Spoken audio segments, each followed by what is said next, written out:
Hey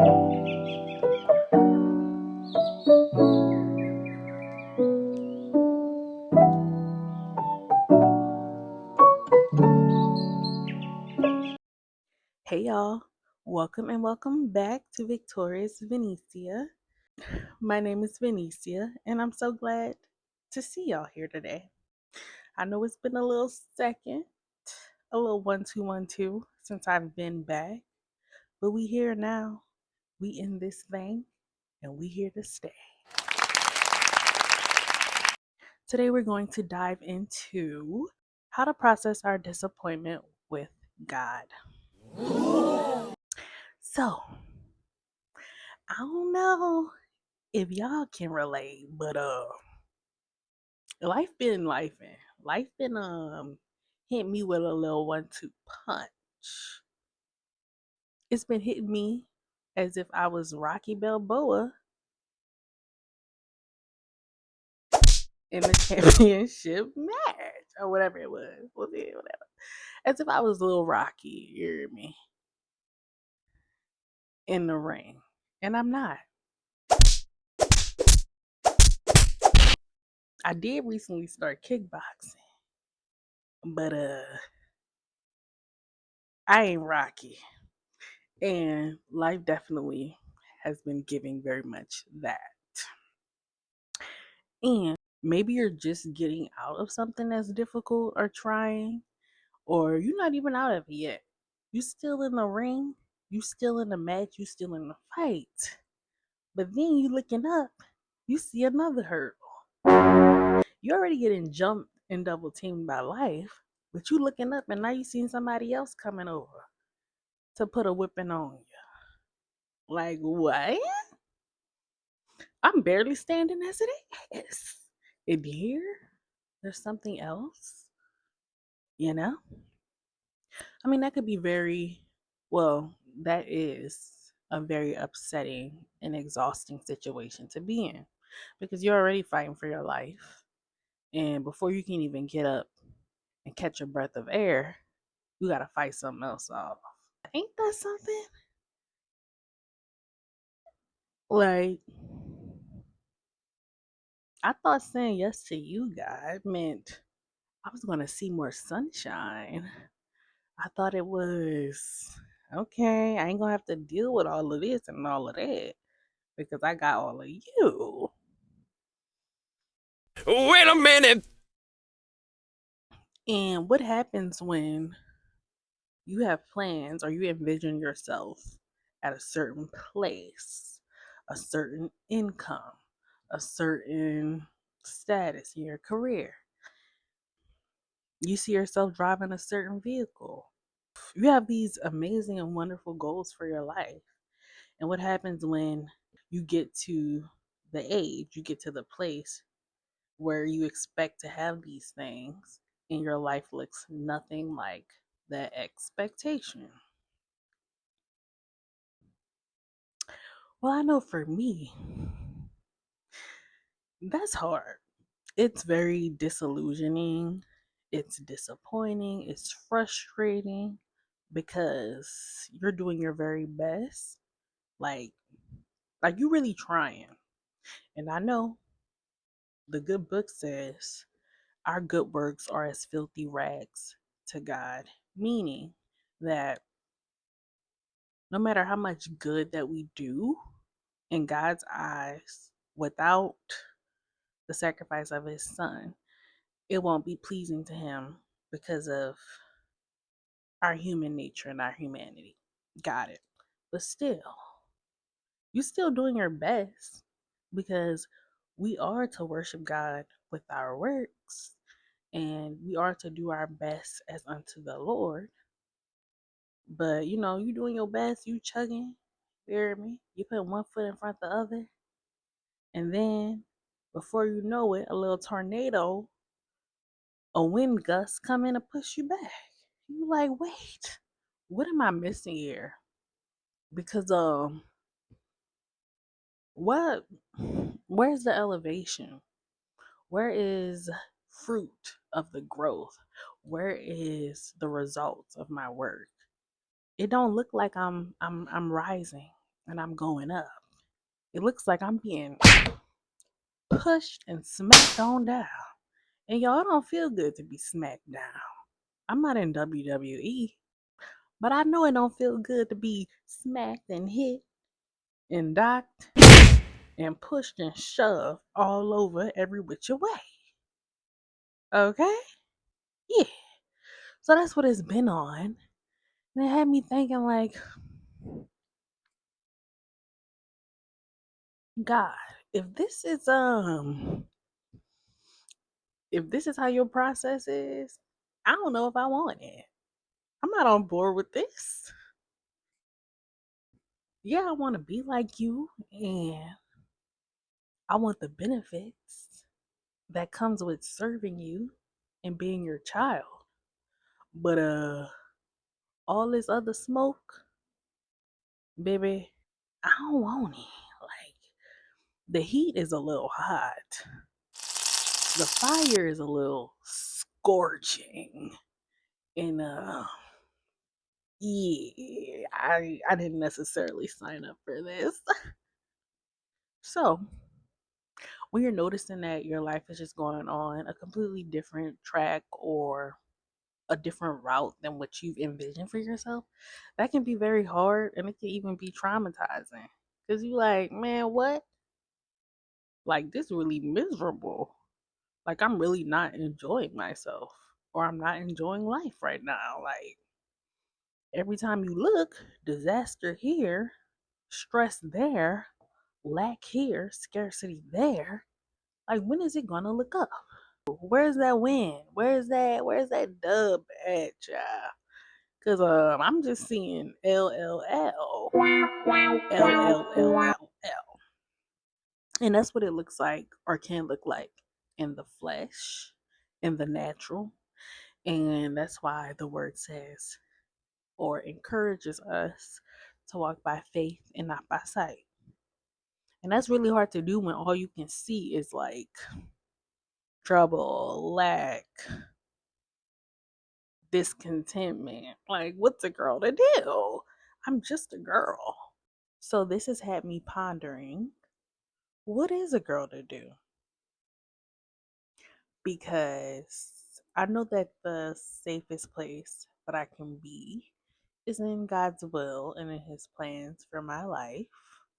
Because His ways are higher than my ways and His thoughts are higher than my thoughts. I started thinking, like,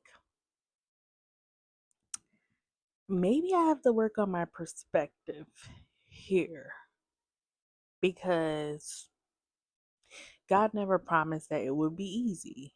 Knowing as a believer, as a Christ follower, knowing that his life had a whole lot of suffering, and he was called the man of sorrows. So, if God himself chose to come here in human form and willfully choose to suffer, die to himself spiritually and literally, then who am I to think that I'm above it?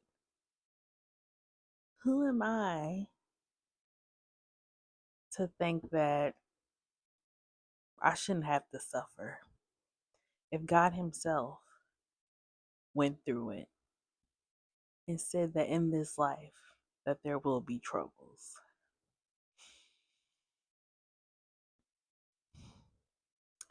And yeah, I've had to sit with that because oftentimes and most times it's in the suffering and it's in the wilderness that God does some of his best work. That's where he does the purging. That's where he does the unraveling of what was, of what has kept you and held you back, of what has harmed you, so that when you do reach the promise and when you do reach what he has in store for you the whole time, you'll be humble. You'll realize that it's God who has allowed me to get to where I'm at. It's God who has taken me and carried me from the bondage and the oppression that I once faced. And it's Him who carried me into victory, into a place of being a conqueror. And as much as I would love to jump over that part, and that's me right now, I'm sure that more mature, more surrendered Venetia will be like, 100%, that was necessary. Little V had to go through what she went through, and she had to learn through and process that in order for her to fully receive and benefit from what she has now or what she has in the future. But me right now, I would like to dilly dally and skip and hop on over it because it's not fun. And I'm sure Jesus didn't enjoy being crucified when he was on the cross, but he did it because he knew and saw the joy set before him. So, yeah, I recently heard a pastor say that we have to learn to trust God's heart when we can't see his hand. So, if his heart is that he has plans to prosper us and to give us a future and a hope, and if his heart is that he is near to the brokenhearted, and if his heart is for us to cast our cares and our troubles onto him because he cares for them, and if his heart is to collect every tear that we have shed in a jar because it's precious to him, our sorrow isn't wasted. And if his heart is to provide for us and to feed the sparrows and dress the lilies, and if we're more important to him than that, then his heart will be to provide for his children even more.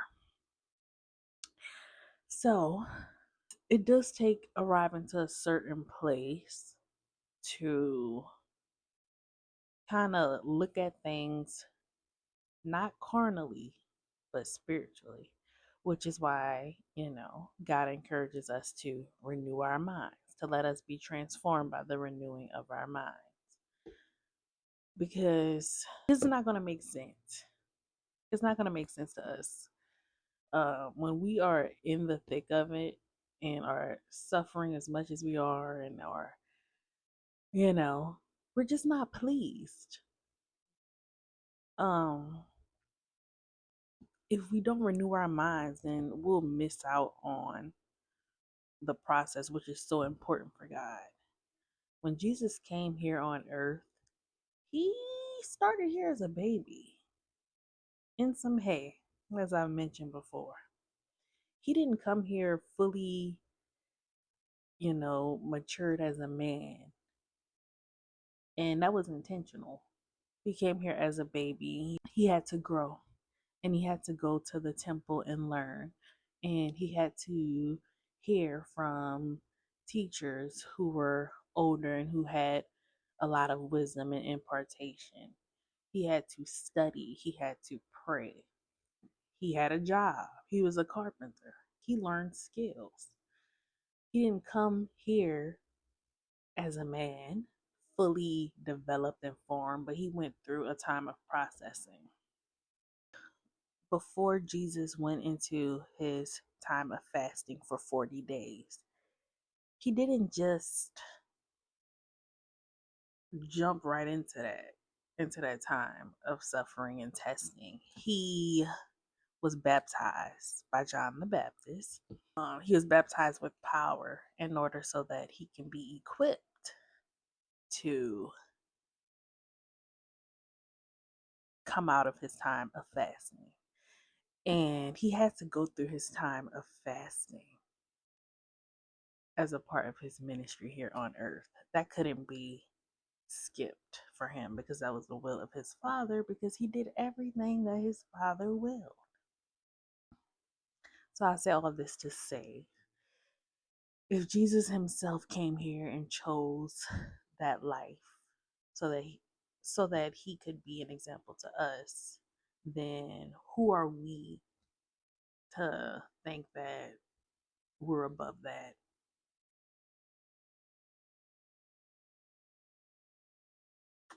It just, it doesn't make sense. The math doesn't math. And it's been a hard pill to swallow, y'all. You know?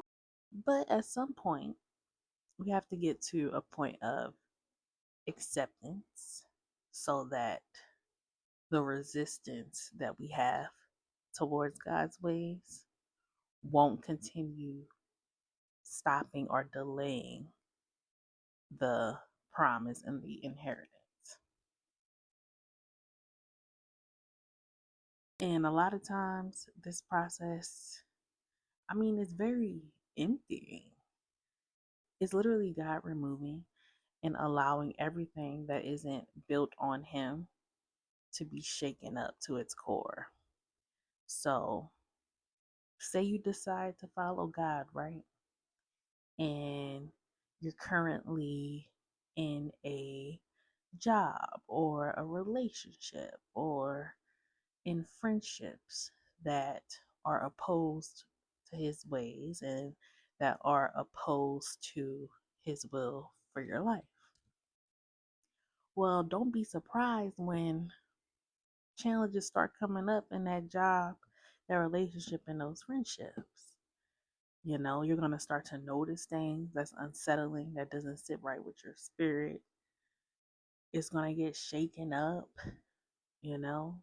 Out of the blue, you might lose the job. Out of the blue, you might get broken up with or ghosted, or you might find out they cheated or they up to something. You like, dang, that hurts. And it does. It will hurt. And it's also a gift, because if you continue on in those things that are less than and that are beneath the plan and the call that God has for you, then that will lead to a delay of your purpose, and or um, a death of the perfect plan that God has for your life. In the grand scheme of things, it is better to have gone through that heartbreak and temporary time of suffering than to forsake a eternal blessing and an eternal reward. And that's where the renewing of our minds comes in, because if we're thinking about stuff from a human lens, we're hardwired to avoid and to run away from discomfort or from the unfamiliar. But spiritually, embracing that is what puts us closer to God's intent, and it brings us closer to the light at the end of the tunnel, if you will. So as I was pondering this, I had a moment feeling like I feel gutted. Like, like, so everything that I thought or believed or hoped or expected that has not been aligned with the will and the plan of God has been shaken up. I mean, disrupted. And think about it. It's like, say a child grows up speaking one language, and then they're in this new environment, this new country, and no one speaks the language. So now they have to learn something completely new and develop a new identity in order to navigate and survive this new placement. I imagine that that is very emptying. It's unsettling. Everything that I once knew, I no longer know. That's a vulnerable spot to be. So, like I said, I felt gutted. I'm like, dang, bruh. Dang. The direction that I thought that I saw is not the direction that God sees me on. And because of his love for me, he would much rather that I depart with what was never intended or meant to be a part of my life to begin with, even though that can come with grief and heartache. He would rather shake and flip some stuff up so that I can be in alignment with him. So yeah. And then I was like, let me inquire about the gutting process, like the process of gutting a home or gutting a fish. I know that's gross. I know it could be, unless people on here like the gut fish and you like, oh, let's get it. But yeah, I was like, let me go ahead and look up more into that process. And child, this really came for me, y'all. I mean, this is some edge snatching stuff right here that I'm about to read. All right. I went to our friend chat. The phrase gutting a house refers to stripping it down to its structural elements, removing drywall, insulation, fixtures, flooring, and sometimes even plumbing and electrical systems. This is usually done during major renovations or after damage like from fire, water, or mold. So, here's why gutting is sometimes important: to repair hidden damage. Hidden damage. Water damage, mold, termites, or rot are often invisible until you open up the walls. Gutting allows you to inspect the bones of the house, framing, subfloor, joists, and fix what's wrong. Skipping this step can lead to long term structural issues or health hazards. Mhm. Other reasons. So, fire or flood damage often makes materials unsalvageable. Mold or smoke can get trapped in walls, insulation, and subfloors. Gutting is necessary to remove contaminated materials and avoid future health problems. Another reason is to bring it up to code. Old homes often have outdated or unsafe wiring, plumbing, or insulation. Gutting exposes these systems so you can upgrade them to meet modern building codes. And lastly, important note: gutting a house is invasive, labor intensive, and expensive. So it's not always necessary, and it's typically done only when the damage is too deep to ignore. A major renovation is planned, and if you're trying to completely modernize the home. So, not this whole thing preaching a whole word. Just like we wouldn't be able to see structural and irreparable damage to a house until we get in there and we start coughing and allergies up and you're like, what's going on? We just cleaned it. But you don't know that there's mold there that's negatively and adversely impacting your health, and your breathing. Just like with us, there's damage that has been caused from childhood trauma, from relationships, from experiences that we were never meant to experience, things that happened just because we were there or near the environment, secondhand damage, if you will.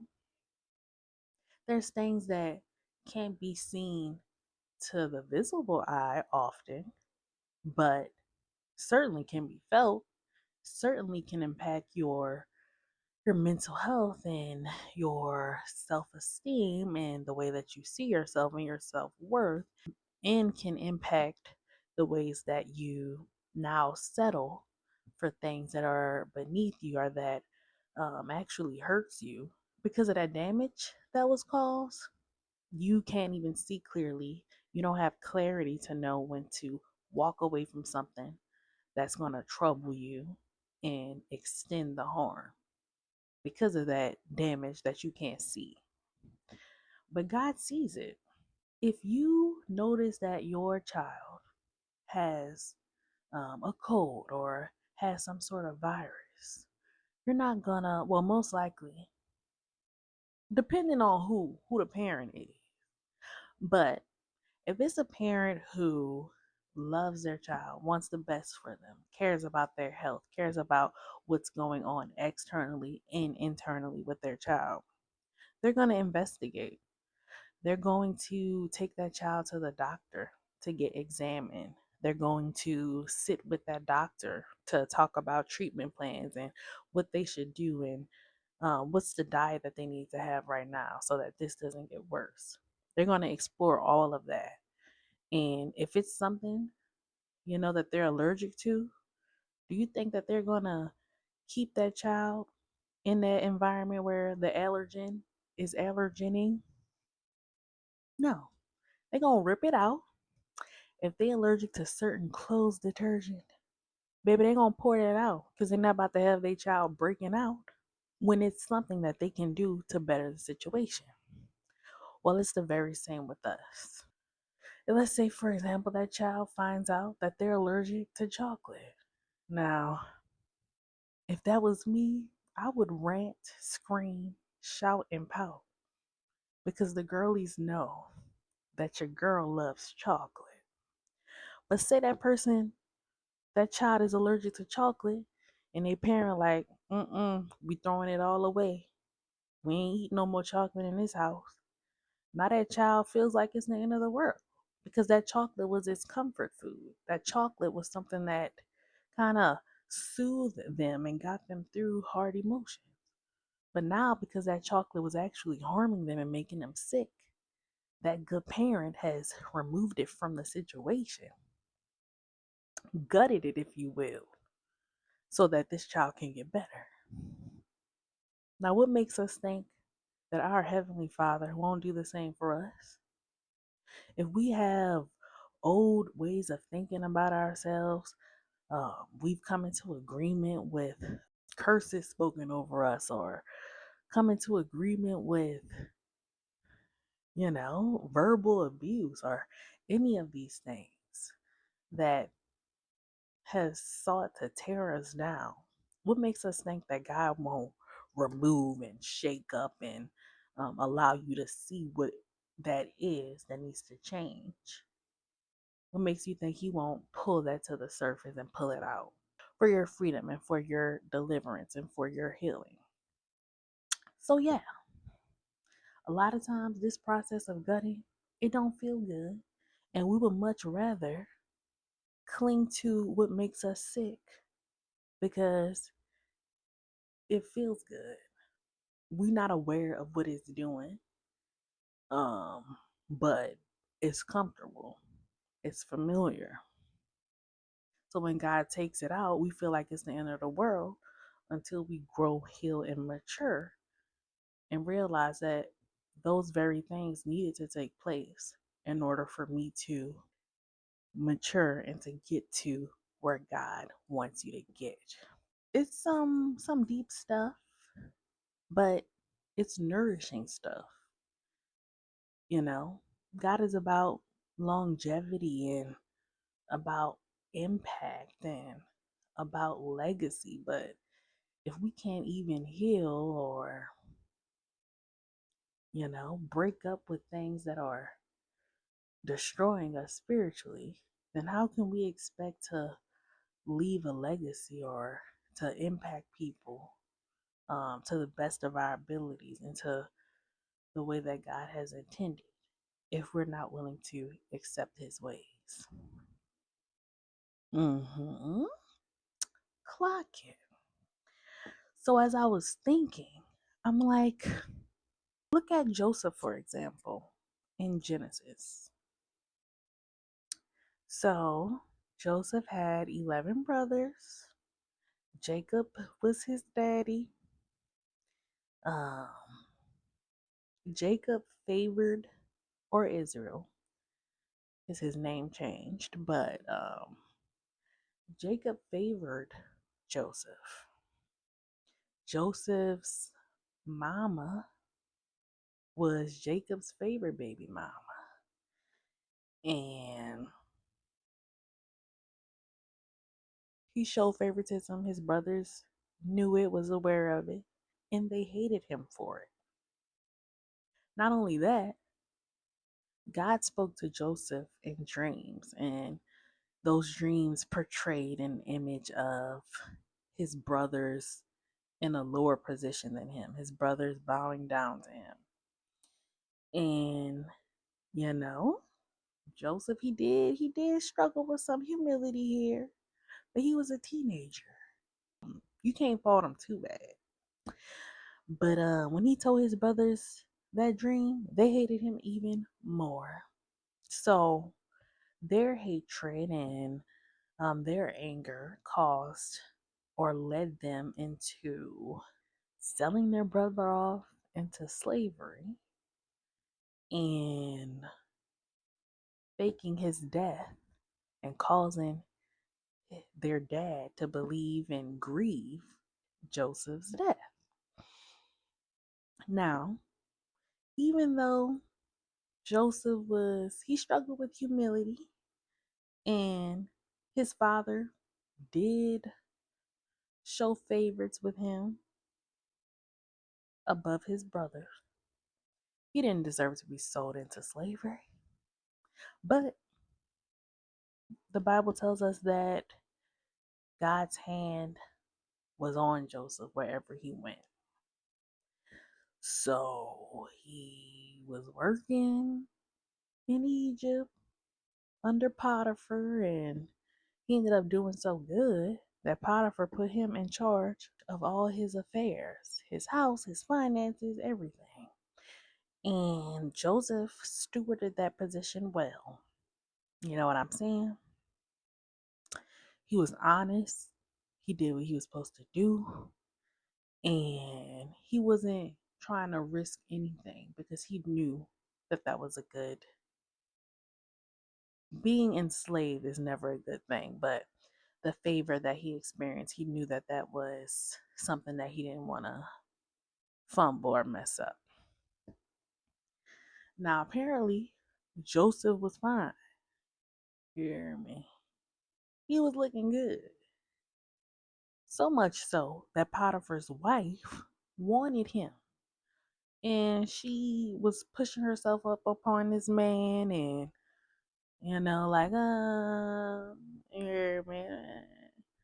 And Joseph was like, no, I'm not about to do that. No, I'm not about to sin against God or Potiphar. I'm not about to do that. So she kept on pushing herself on this man. Do this. And one day, she grabbed that man. I mean, so thirsty. She grabbed this man's shirt or coat or whatever, and he ran off. So she won't lie to her husband talking about something. Joseph tried to, you know, what's another word I could say?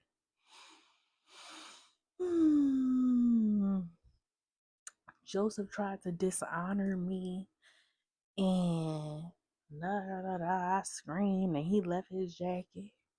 Lied on this man. This man was innocent. So now he goes from this place of honor back down to the pits. He was in jail. But even in jail, even in prison, God's hand was on Joseph. So while he was in prison, the guard put Joseph in charge of all the inmates. He put him in charge. You hear me? Joseph had that anointing on him, that leadership anointing. And no matter where he was at, no matter if he was high or low, he was gonna lead. So Joseph's in jail. He's running the jail. He's still homesick, obviously, and praying and knowing that he don't deserve this, but it's where he at. And eventually, he hears a couple of inmates talk about some dreams that they had. Not because Joseph interpreted dreams, he interpreted the prisoner's dream. He told one of them, "You about to get your job back, and you about to be rolling with the Pharaoh." And he told the other one, "You gonna die. Hate to say it to you, but you ain't gonna make it." And he told the one that was gonna be back with his position, like, "Don't forget about me. Make sure you tell Potiphar, Pharaoh, that I'm innocent. I've been stolen away from my home, and I don't belong here. So don't forget about me." Surely enough, one prisoner died, the other went back into his place, and of course, he forgot about Joseph. Aww. So it's like several years more of Joseph being in prison, uh, innocent. And then, it so happened that one day the Pharaoh had this very disturbing dream. It was like some thick cows and some skinny cows, and the skinny cows ate the thick cows, and then it was some healthy wheat and some skinny wheat, and the skinny wheat ate the healthy wheat. I feel like I can make a little song. And some skinny wheat and the healthy wheat, and some skinny wheat and the healthy wheat. So yeah. And he was distressed. He like, "This dream is disturbing. Is there anyone in the land who can tell me what this means?" So Pharaoh, he like trying to get everybody, getting the sorcerers and getting the astrologers and getting these people and getting those people, trying to see what this dream means. So finally, the person who was in jail, who Joseph told, like, "You're going to be up out of here and don't forget about me when you leave," it finally comes back to him. "Oh, wait, I forgot about this, but there's someone who's in prison who interpreted some dreams that me and another prisoner had, and I forgot to tell you about him, but surely he can tell you what this means." So they go get Joseph. You dig? They tell Joseph what it means, and he like, "Oh, I can tell you what that means, but hold up, it ain't me telling you. It's God giving me the revelation and the understanding of what this dream means. So he telling you." So Joseph tells him, and he tells him how to prepare and all these things. And once Joseph is released and he's, decoding these dreams and, leading and creating this plan, that's when he ascends. Now Joseph is second in command, and he's basically in the highest position. I mean, one underneath Pharaoh, but controlling everything. And I mean, the story it's a little long, but it's so good. It's so good. So yeah. famine is happening throughout the lands, and Jacob's still living here, man. He getting old though, and he's still mourning his son, and they run out of food, and Jacob sent his sons over to Joseph, their brother, to get some food. So Joseph recognizes them, and he's like shook it. Like, hold up, wait a minute. I thought this was finished.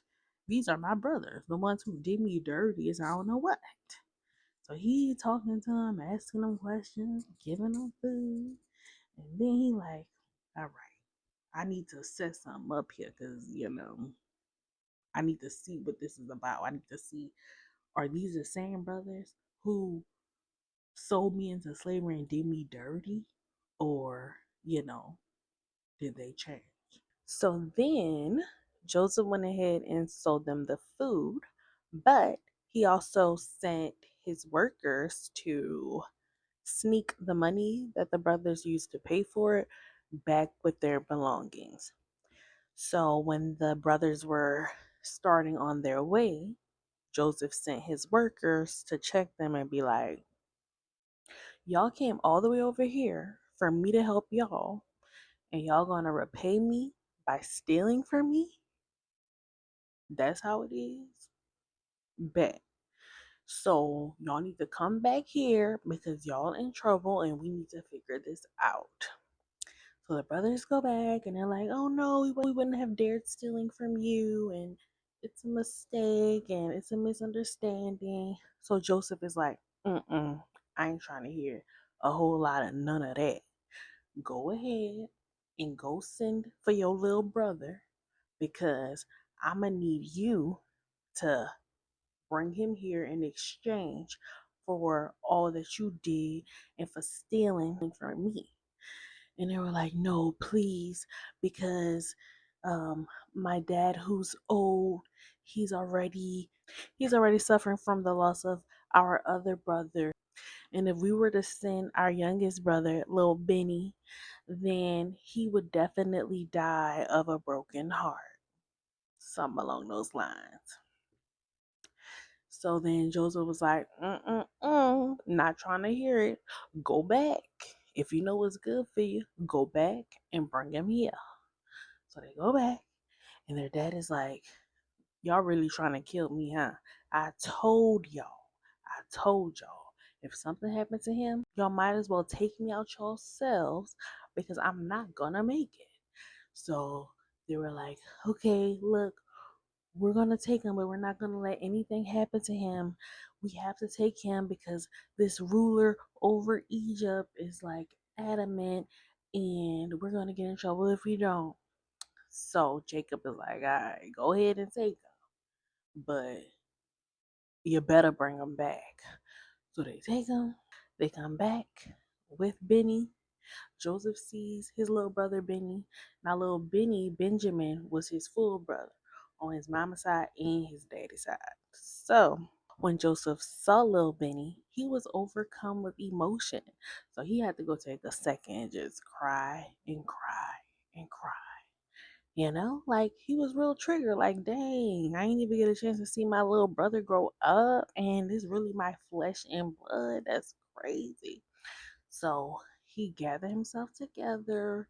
He continued to act for a little while longer before telling his brothers, look, I'm Joseph. I'm still here. And you know what? Don't even worry about what you did to me because what you meant for evil, God turned it around and used it for my good. So I say all this to say that Joseph did not have a linear path to ascension or being exalted. He had to go through a very tough, long road of suffering that he did not deserve because he was innocent. Yet, God still saw fit for him to go through it, but through it, his hand was still on him and God was still with him. And not only that, but God was equipping him to rule at a much larger scale. So, so this is something that we can draw from to encourage us when we find ourselves in situations that are very challenging and difficult and that causes us to suffer. So we can be empowered to know that God is using everything, even the hard parts, the parts that we don't want, the parts that we would rather get somebody else to do it. Well, He is especially using those things to transform us into all that He wants us to be. Okay? So I hope that this video bless you all. Make sure to share this with someone who could use the encouragement, who could use a positive word during this time.